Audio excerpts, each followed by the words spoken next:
I'm Batista, and my friends call me Bunny. It's a long story.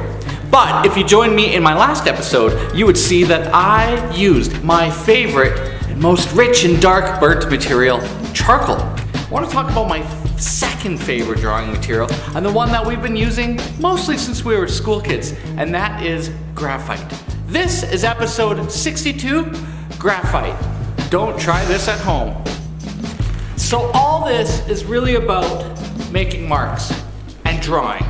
Graphite is similar in many ways to coal, and it's found in crystalline form or in shale deposits, natural earth. You know, it's not that dissimilar from us using charcoal, like a burnt carbon, for our mark making and drawing.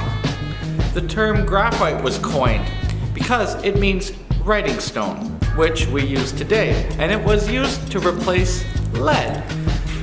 So we call this thing lead, but actually it's a mixture of graphite and clay.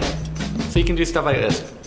During the Neolithic period, man had used graphite to decorate pottery, and later 14 or 1500s, there were shale deposits of graphite found that shepherds used to mark their sheep. Graphite has a lot of other uses, industrial uses, and mostly as a lubricant. Now, you may have used graphite to spray in the lock at your door in order to get the key to slide in smoothly so that it can hit the tumblers and unlock your door properly. It's used in brakes, lubricants, steel making, foundries, all sorts of uses. And to a very small extent, we as artists still use graphite today.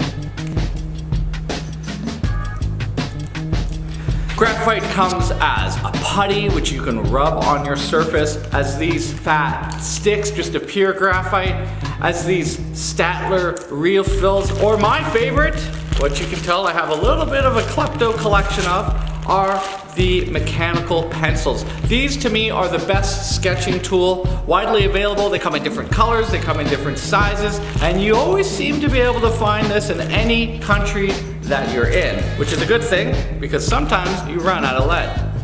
There are all types and brands of graphite. What you see most regularly is HB pencil, and that's kind of in the middle.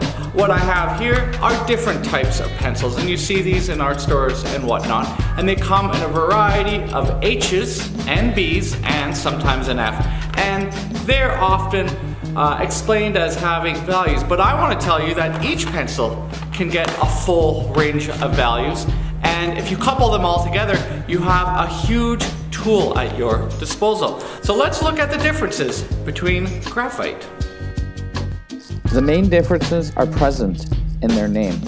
I make a little chart here on the left-hand side from the lightest to the darkest going top down. Now the clay and binders, resins and glues that are added to the graphite's made into kind of a sludge, and then it's baked at a high temperature and then extruded into the little shapes and then put inside the wood. Well, this graphite that's in there is hard depending on that amount of clay and binder. So when we have our high level H's, which are incredibly hard, the more we're rubbing them on the surface, the less material is deposited. But if you rub really hard, you can see that I actually do deposit a lot of this gray, dark gray graphite material. As we move down to HB, which is kind of the standard one, and get into the B's lower and lower, it takes less pressure to leave a soft, rich, and dark gray graphite mark. And in some companies, as you get even lower down, 6B and above, there are other carbons and charcoal-like materials added so that you actually go from the gray to more of a black. As graphite leaves its marks, what's wonderful about it is it has a very light bond to the paper and is incredibly erasable, which is great. But there is a downside, and you'll see when you press and color graphite heavily that instead of making a black like we would want for rich, deep values, you actually have something that becomes very shiny. And you can see here when I move the paper, when it catches light, rather than seeing black, I'm seeing the reflection of the light in the room. I hope this episode was insightful and inspirational, and that you find reasons to make your mark. And if you like these episodes or hate these episodes, I need to know. So subscribe below, leave comments, even troll. If you'd like to take a class from me or find out more about what's going on at the atelier, visit atelierartista.com. Until I see you again, ciao for now.